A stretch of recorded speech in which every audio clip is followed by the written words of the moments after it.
Bismillahirrahmanirrahim.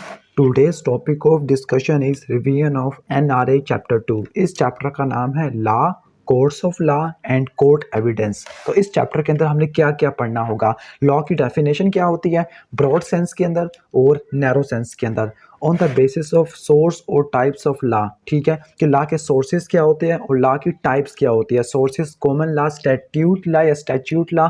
दूसरा types of law के अंदर सिविल और क्रिमिनल लॉ। तो ये लॉ के सोर्स और टाइप्स वगैरह हो जाती है। इसके बाद आपने क्या पढ़ना है इस चैप्टर के अंदर। जैसे आप चैप्टर के अंदर आपने पढ़ना है कि जो पाकिस्तान में जो लॉ होता है वो किस तरह से अप्लाई होता है और एक शरीयत ऑर्डिनेंस होता है 1988 वाला। ठीक हो गया। फिर इसके बाद आप कोर्ट ऑफ लॉ की तरफ आना शुरू हो जाओगे। जो अदालतें होती है जैसे एक डिस्ट्रिक्ट लेवल के ऊपर होती है, ठीक है, इलाकाई लेवल पे होती है, डिस्ट्रिक्ट लेवल पे होती है, हाई कोर्ट प्रोविंशियल लेवल पे होती है और एक सुप्रीम कोर्ट होती है।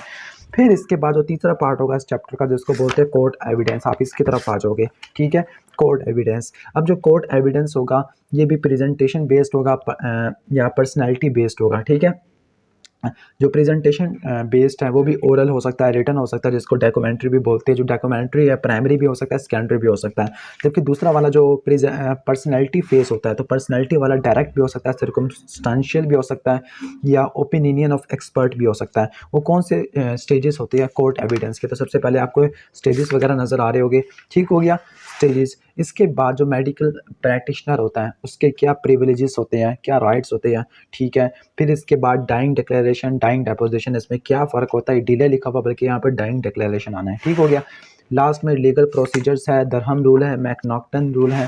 तो ये सारा इस चैप्टर के अंदर आपने पढ़ना है। तो अगर पहले से ही आप वीडियो को लाइक कर देना और चैनल को सब्सक्राइब कर देना। क्योंकि हम इसके ऊपर वीडियोस लगातार अपलोड करने वाले हैं फोरेंसिक मेडिसिन पे। तो आप सब्सक्राइब करोगे और बेल आइकन को प्रेस करोगे तो आपको नोटिफिकेशन मिल जाएगा और आप इन वीडियोस को रेगुलर फॉलो कर लोगे। तो स्टार्ट करते हैं लॉ से।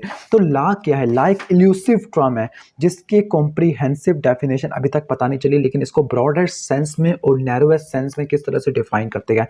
सबसे पहले इसकी क्लासिफिकेशन या इसकी डेफिनेशन होगी ब्रॉडेस्ट सेंस में। ब्रॉडेस्ट सेंस में लॉ क्या होता है। कोई भी रूल ऑफ एक्शन, कोई भी काम किया जाता है रूल ऑफ एक्शन, उसको लॉ बोलते हैं। और ये तकरीबन तमाम एक्शंस के ऊपर अप्लाई होता है, चाहे वो एनिमेट हो, चाहे वो इनएनिमेट हो, चाहे वो रेशनल हो, मंतकी हो, गैर मंतकी हो, रेशनल हो, इरेशनल हो, एनिमेट और इनएनिमेट हो। ठीक हो गया। तो ये क्या आता है, ये ब्रॉडेस्ट डेफिनेशन है लॉ की। अब ये वाले जो ब्रॉडेस्ट डेफिनेशन है इसकी रेंज क्या होती है। ज़्यादा से ज़्यादा साइंटिफिक लॉ, तो इनकी रेंज क्या हो सकती है। साइंटिफिक लॉ हो सकती है, ये कोई किसी गेम का रूल भी हो सकते हैं। साइंटिफिक लॉ क्या होते हैं आपको पता है कि न्यूटन का थर्ड लॉ क्या है, एक्शन का रिएक्शन होता है। ठीक है, या फिर बस वैसे प्रिंसिपल था। इसके अलावा किसी गेम के रूल्स होते हैं, लूडो के रूल्स होते हैं कि आपने इस तरह से खेलना है, लूडो के रूल्स होते हैं। इसके अलावा कुछ इंटरनेशनल लॉज होते हैं। तो ये तमाम एक्शंस होते हैं जो हर एक जो तमाम रूल्स होते हैं जो तमाम एक्शन के ऊपर अप्लाई होते हैं, चाहे वो एनिमेट हो, इनएनिमेट हो, रेशनल हो, इरेशनल हो। तो यहाँ से लेकर यहाँ तक इसकी ब्रॉडेस्ट डेफिनेशन आ जाएगी और ये इसकी रेंज लिखी हुई है। यहाँ से लेकर यहाँ तक इसकी रेंज लिखी हुई है। अब इसके बाद बात करते हैं नैरोएस्ट सेंस। अब नैरोएस्ट सेंस में हम लॉ को किस तरह से डिफाइन करते हैं।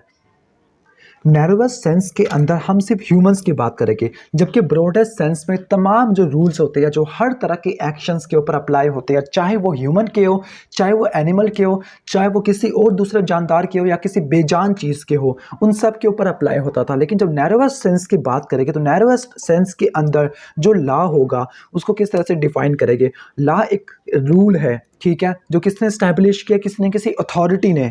ठीक है, किसी न किसी हुकूमत ने कह सकते हो आप, सोसाइटी या कस्टम, इन तीन चीज़ों ने स्टैब्लिश किया। सोसाइटी ने, अथॉरिटी ने या कस्टम ने स्टैब्लिश किया और वो किसी न किसी रीज़न के ऊपर डिपेंडेंट है, रीज़न के ऊपर बेस्ड करता है। रीज़न क्या होती है, सिंपल उर्दू में बोलते हैं उसको अक्ल बोलते हैं। ठीक है, अक्ल, ठीक है, माकूल बात पे डिपेंडेंट होता है। तो वो तमाम रूल जो अथॉरिटी, सोसाइटी और कस्टम इस्टेब्लिश करती है और वो किसी रीज़न के ऊपर बेस्ड होता है तो उसको बोलते हैं लॉ। लेकिन ये इसकी नैरोएस्ट डेफिनेशन है। अब एक यहाँ पे एक क्वोट लिखी हुई है कि law is nothing but reason and what is not reason is not law.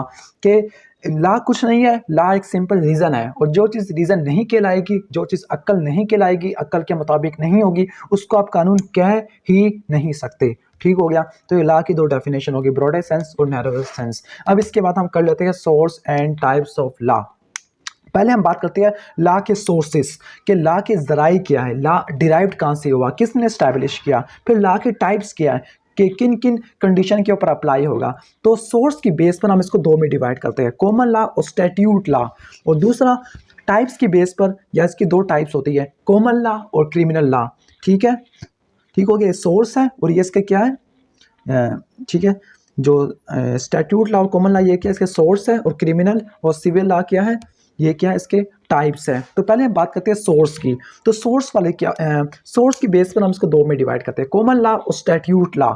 अब इनका जरिया क्या है? कॉमन लॉ, कॉमन लॉ का कोई जरिया नहीं है, ये पहले से बने बनाए कानून होते हैं, बने बनाए कवानीन होते हैं। ये अनरिटन, किसी ने भी नहीं लिखा होता इनके बारे में, और ये जनरली एक्सेप्टेड होते हैं कि सोसाइटी जैसे ही हमारे किसी रस्म रिवाज में चले आ रहे हैं वैसे ही उनको एक्सेप्ट किया जाता है। ठीक हो गया, तो ये अनरिटन होते हैं और जनरली एक्सेप्टेड होते हैं, इसको किसी ने भी स्टैब्लिश नहीं किया होता। ठीक है, ये नस्ल दर नस्ल से चलते हुए आ रहे होते हैं। अब ये किस चीज़ के ऊपर बेस्ड होते हैं? ये बेस्ड होते हैं कंडक्ट, डिसीजन, ठीक है, कंडक्ट के ऊपर, डिसीजन के ऊपर, यूसेज के ऊपर, कस्टम्स के ऊपर। ठीक है, तो इन चार चीज़ों के ऊपर ये बेस्ड होते हैं। ठीक हो गया, आप इन चार चीज़ों को अंडरलाइन कर लेना। और ये जनरली एक्सेप्टेड होती है, कहीं पर नहीं लिखा होता कि ये वाला कानून इस जगह पे अप्लाई होता है, तो ये जनरली अनरिटन होते हैं और हर जगह पे एक चीज़ पे अप्लाई होती है। ठीक हो गया, तो ये क्या है, कॉमन लॉ है। तो ये अनरिटन होते हैं और ये यूनिवर्सली एप्लीकेबल होते हैं, हर जगह पे अप्लाइड होते हैं। जिस तरह से आपने अपने रिस्पेक्ट करनी है, अपने एल्डर्स की रिस्पेक्ट करनी है। अब ये बात तो कहीं वैसे लिखी होती है किताबों के अंदर, लेकिन ये कानून के अंदर बात नहीं लिखी होती और ये अंडरस्टूड बात होती है। तो जो अंडरस्टूड बात होती है, अनरिटन होती है, यूनिवर्सली एप्लीकेबल होती है, हर जगह की, हर चीज़ की सिचुएशन के ऊपर, तो उसको क्या बोलते हैं, कॉमन लॉ। तो कॉमन लॉ क्या होता है, अनरिटन होता है, और ये यूनिवर्सल एप्लीकेबिलिटी होती है, इसकी यूनिवर्सली अप्लाई होता है। अब इसके बाद बात करते हैं स्टैट्यूट लॉ। ऊपर वाला था अनरिटन था, उसको किसी ने भी स्टैब्लिश नहीं किया था, जैसे एक मरतबा राइज हो गया तो चलता गया चलता गया चलता गया। अब स्टैट्यूट लॉ क्या होता है? ये वो लॉ है जिसको कोई ना कोई कमेटी तश्कील करती है, कोई ना कोई कमेटी इसको बनाती है। तो जो कमेटी इसको बनाती है, जिसको अदालत उज़्मा बोलते हैं, लेजिस्लेटिव बॉडी होती है। ठीक है, लेजिस्लेटिव बॉडी होती है। ठीक है, या कोई रिप्रेजेंटेटिव गवर्नमेंट होती है, या कभी कभार ऐसा होता है कि कभी मार्शल लॉ लग जाता है। ठीक है, तो वहाँ पर आर्मी हो जाती है। ठीक है, तो ये किसी रूलर ठीक हो गया, तो दो बंदे इसको स्टैब्लिश करते हैं। पहला क्या, legislative body of representative government, जिस तरह इमरान खान की हुकूमत है, पीटीआई है, तो वहाँ पर उसके कोई ना कोई लॉ बनाने वाली कमेटी होगी। और दूसरा क्या होता है, कोई रूलर होता है, जैसे आपने कह सकते हो कि अफगानिस्तान के ऊपर तालिबान का कब्जा हो गया, तो अफगानिस्तान में तालिबान की ये बात चलेगी। ठीक हो गया, तो यहाँ पर या तो कोई लेजिस्लेटिव बॉडी इस्टेब्लिश करती है या कोई रूलर इस्टेब्लिश करता है। ठीक हो गया, ठीक है। अगर कोई लेजिस्लेटिव बॉडी इस्टेब्लिश करती है तो उसको बोलते हैं एक्ट, और लेकिन अगर कोई किसी रूलर ने डेक्रेट कर दिया है, फॉर इंटरप्शन, हम बात कर रहे थे डिक्रीट के। तो डिक्रीट का क्या मतलब है, हुक्म दे देना। ठीक है, हुक्मिया, तो अगर हुक्मिया हो तो उसको ऑर्डिनेंस बोलते हैं, और जो सिंपल अगर किसी लेजिस्लेटिव बॉडी ने पास किया या इनएक्ट किया तो उसको क्या बोलते हैं, एक्ट बोलते हैं। ठीक हो गया, एक्ट बोलते हैं। तो इसकी क्या प्रॉपर्टीज होती है, ये रिटर्न होता है, कोडिफाइड होता है। ठीक है, ये रिटर्न होता है, कोडिफाइड होता है, रिटर्न और कोडिफाइड, जिसको कोड किया हुआ है। ठीक है, और स्टैट्यूट लॉ, स्टैट्यूट लॉ के अंदर आप तरमीम वगैरह कर सकते हो, जिस तरह 18वीं तरमीम की बात करते हैं। ठीक है, तो यहाँ पर चेंजेस हम इंट्रोड्यूस कर सकते हैं। लेजिस्लेटिव बॉडी या किसी मिलिट्री डेस्पोर्ट या डिपोर्ट्स लिखना चाहिए था उनको, या किसी फॉरेन इन्वेडर है, उसने कब्जा कर लिया है। ठीक है, कोई काबिज हुक्मरान है, तो उसकी हुक्मिया ऐलान की वजह से, या कोई रिप्रेजेंटेटिव गवर्नमेंट की अदालत उज़्मा होती है, वो इसमें तरमीम वगैरह कर सकती होती है। ठीक हो गया, तो ये रिटर्न कोडिफाइड होता है और इसमें चेंजेस इंट्रोड्यूस कर सकते होते हैं। ठीक है, कहते हैं कि एक मरतबा तश्कील करने के बाद जो स्टैट्यूट लॉ होता है उसको एक्स्ट्रा ऑर्डिनरी गैजेट के अंदर नोटिफाई कर देते हैं, फिर इसको बुकलेट के फॉर्म में पब्लिश कर देते हैं। और प्रिंटेड फॉर्म के अंदर इसमें क्या क्या चीज़ें होती है, इसमें एक टाइटल होता है, इसमें एक प्रीएम्बल, फिर इसके बाद एक पार्ट्स होती है, चैप्टर्स होती है, सेक्शंस होती है, शेड्यूल होता है। लेकिन तो उसके पहले जो 3 पार्ट्स हैं, टाइटल, प्रीएम्बल और सेक्शन, ये इसके एसेंशियल इंग्रेडिएंट होते हैं और तमाम स्टैट्यूट लॉ के कंपोनेंट होते हैं। तो कौन कौन से कंपोनेंट इंपॉर्टेंट होते हैं, तो मैंने आपको यहाँ पर अंडरलाइन करके बता दिया है। अब प्रीएम्बल का क्या मतलब है, प्रीएम्बल का मतलब होता है इंट्रोडक्शन वाला पार्ट। ठीक हो गया, इंट्रोडक्शन वाला पार्ट। तो यहाँ तक तो लॉ के सोर्सेज हमने देख लिया। अब इसके बाद बात करते हैं लॉ, सिविल लॉ और क्रिमिनल लॉ। ठीक है, सिविल लॉ और क्रिमिनल लॉ, ये लॉ की टाइप्स होती है। अब सिविल लॉ क्या होता है, ये वो लॉ है जो किसी भी सिटीजन की राइट्स को डील करता होता है। ठीक है, तमाम शहरियों के जो हकूक होते हैं उनको, इनकी हिफाजत करता होता है। ठीक है, तो ये वो लॉ जो जो किसी सिटीजन के राइट्स को प्रिजर्व करने के लिए अप्लाई होता है, तो उसको बोलते हैं सिविल लॉ। और एक होता है क्रिमिनल लॉ। क्रिमिनल लॉ किसी भी क्राइम के लिए अप्लाई होता है, जो क्राइम को डिफाइन करता है और इनकी पनिशमेंट्स को भी डिफाइन करता है, तो उसको क्या बोलते हैं, क्रिमिनल लॉ। तो सिविल लॉ के अंदर वो लॉ जो किसी सिटीजन के राइट्स को डील कर रहा हो, तो उसको सिविल लॉ और क्रिमिनल लॉ के अंदर आप क्राइम्स और इनकी पनिशमेंट्स को पढ़ते होते हैं। ठीक हो गया। सिविल लॉ के बारे में और क्या बात है, सिविल लॉ के अंदर किसी भी जो सिटीज़न होते हैं, इसकी कोई ना कोई शिकायत होती है, उनको रिमूव करने के लिए अप्लाई होता है, लेकिन ये किसी कम्युनिटी को ओवरऑल डील नहीं करता होता। और इस केस के अंदर जो एक होती है पार्टी जिसने जुल्म किया है, और दूसरी क्या होती है, मजलूम वाली होती है। तो जो मजलूम वाले को क्या, जो मजलूम का जितना नुकसान हुआ है, तो उसको मनी के फॉर्म में उसको पैसा दिया जाता है। ठीक हो गया, उसको हर्जाना वगैरह दिया जाता है। इसकी एग्जांपल क्या क्या होती है, इसकी एग्जांपल यहाँ पे लिखी हुई है लॉ की, कि यहाँ पर लिखा हुआ है कि अगर किसी इंडस्ट्री में कोई वर्कर काम करता था, वहाँ पे कोई इंजरी हो गई है, कोई डिजीज़ हो गया, इंटॉक्सिकेशन हो गई है, या मेडिकल ट्रीटमेंट में नेग्लिजेंस हो गई है, ठीक है, मैट्रिमोनियल ग्रीवेंस है, या कोई दो पार्टी के दरमियान झगड़ा हो गया, ठीक है, लैंडलॉर्ड और दूसरे मजदूर के दरमियान में कोई झगड़ा हो गया, तो उसको सुलझाने के लिए जो लॉ अप्लाई होता है उसको बोलते हैं सिविल लॉ।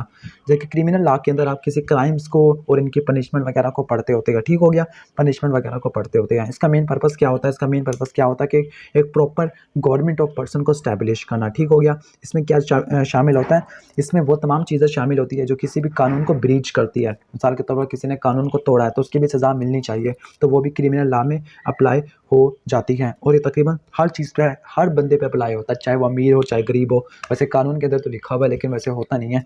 ठीक है। और इसकी पनिशमेंट क्या होती है, तो फाइन भी हो सकता है। उसकी पनिशमेंट क्या आती है, पैसों की फॉर्म में हर जाना होता है। इसकी पनिशमेंट क्या होती है, तो डेथ हो सकती है, इम्प्रिजनमेंट हो सकती है। ठीक हो गया, ये होती है। इसका मेन पर्पस क्या होता है क्रिमिनल लॉ का, क्रिमिनल लॉ का मेन पर्पस ये होता है कि किसी भी कम्युनिटी है उसके इंटरेस्ट को महफूज करना। वो कम्युनिटी के ऊपर अप्लाई नहीं होता था, वो किसी इंडिविजुअल या ग्रुप ऑफ इंडिविजुअल के ऊपर अप्लाई होता था, लेकिन ये ओवरऑल पूरी कम्युनिटी के ऊपर अप्लाई होता है। इसका मेन पर्पस क्या है कि किसी भी सोसाइटी के अंदर जो अमन व अमान को कायम करना, उस, ठीक है, कत्ल व गारत के कम से कम कर देना, तो अमन व सुकून को महफूज करने के लिए ये लॉ अप्लाई किया जाता है। तो मेरी थोड़ी सी उर्दू ख़राब है, माजरत उर्दू के लिए। तो यहाँ तक तो हमने पढ़ लिया सिविल लॉ और क्रिमिनल लॉ। अब पाकिस्तान क्या है, पाकिस्तान एक इस्लामिक रिपब्लिक कंट्री है। ठीक हो गया, इस्लामिक रिपब्लिक कंट्री है। ठीक हो गया। और ये देखा गया कि जो क्रिमिनल पोर्शन था इंग्लिश लॉ का, क्योंकि पाकिस्तान बनने से पहले तो इंग्लिश लॉ ही अप्लाई होते थे। ठीक हो गया। लेकिन पहले ये देखा गया कि जो इंग्लिश लॉ थे वो इस्लामिक कवानीन को फॉलो नहीं करते थे, तो एक इस्लामिक कानून पेश किया गया, उसका नाम है शरीयत ऑर्डिनेंस 1988। शरीयत ऑर्डिनेंस 1988। अब इस ऑर्डिनेंस के मुताबिक क्या बातें की गई थी, इस ऑर्डिनेंस के बारे में कहा गया था कि जो सोवराइटी होती है, सोवराइटी का क्या मतलब है, जो हाकमियत होती है वो सिर्फ अल्लाह अलमाइटी के ही है। ठीक है, यानी अल्लाह ही सबसे, इस दुनिया का सबसे बड़ा हुक्मरान है। ठीक हो गया। ठीक है, अल्लाह इस दुनिया का सबसे बड़ा हुक्मरान है। ठीक हो गया। और जो तमाम मुस्लिम रहते हैं, ठीक है, तमाम मुस्लिम रहते हैं, उनको अपनी ज़िंदगी इस्लाम और यानी जो होली कुरान और सुन्नत के मुताबिक गुजारनी चाहिए। ठीक हो गया। तमाम मुस्लिम को अपनी लाइफ होली कुरान और सुन्नत के हिसाब से गुजारनी चाहिए। और जो अथॉरिटी होती है, ठीक है, वो एक लिमिट्स के अंदर होनी चाहिए। ठीक है, और जो लिमिट्स अल्लाह ताला ने तश्कील दी गई है। ठीक हो गया। और ये जो हदूद ऑर्डिनेंस 1988 था, ये असल में ऑब्जेक्टिव रेजोल्यूशन 1940 का ही पार्ट था। ठीक हो गया, ऑब्जेक्टिव रेजोल्यूशन 1940 का ही पार्ट था, और यही पाकिस्तान बनने की सबसे बड़ी वजह थी। ठीक हो गया। अब हदूद ऑर्डिनेंस या शरीयत ऑर्डिनेंस 1988 के बनने के बाद ये तय हुआ कि जो भी अगर कोई होगा, जो कोई भी बात या कोई भी चीज़ जो हमारी शरीयत के ख़िलाफ़ होगी, तो उसको शरीयत कोर्ट में पेश किया जाएगा ताकि उस पर प्रॉपर फ़ैसला हो सके। और जो शरीयत कोर्ट थी, इसमें फ़ैसला कौन करते थे, जो दीन आलिमीन थे और मुफ्ती वगैरह थे। और फिर इससे क्या तश्कील हुई, इससे 3 अदालतें तश्कील होगी। ठीक हो गया। वो जो इस्लामिक आइडियोलॉजी काउंसिल थी, ठीक है, फेडरल जुडिशियल एकेडमी है, और तीसरा इकोनॉमिक एंड एजुकेशन कमीशन है। ठीक है, ये इनकी तश्कील वगैरह हो गई। तो यहाँ तक तो हमने पढ़ लिया कि पाकिस्तान के अंदर शरीयत कोर्ट्स वगैरह के लेवल्स हैं। अब इसके बाद हम पढ़ेंगे कोर्ट्स ऑफ लॉ वगैरह पढ़ेंगे, जिसके अंदर क्या क्या आएगा, एरिया कोर्ट आ जाएगा, डिस्ट्रिक्ट लेवल कोर्ट आ जाएगा, हाई कोर्ट आ जाएगा, सुप्रीम कोर्ट आ जाएगा। अब उसको नेक्स्ट वीडियो के अंदर कवर कर लेंगे। माना कि टॉपिक बहुत ज़्यादा बोरिंग है, लेकिन अगर इस तरह से मैं आपको NRA के ऊपर मार्किंग करवाता रहूँगा तो बहुत आसान हो जाएगा। और थोड़ा सा मेरी उर्दू का भी मसला है, तो उसको माफ़ कर दीजिएगा। और अगर आपको ये वीडियो अच्छी लगी है तो उसको लाइक कर देना, और चैनल बनेगा तो सब्सक्राइब कर देना। Thanks for watching this video. अल्लाह हाफिज़।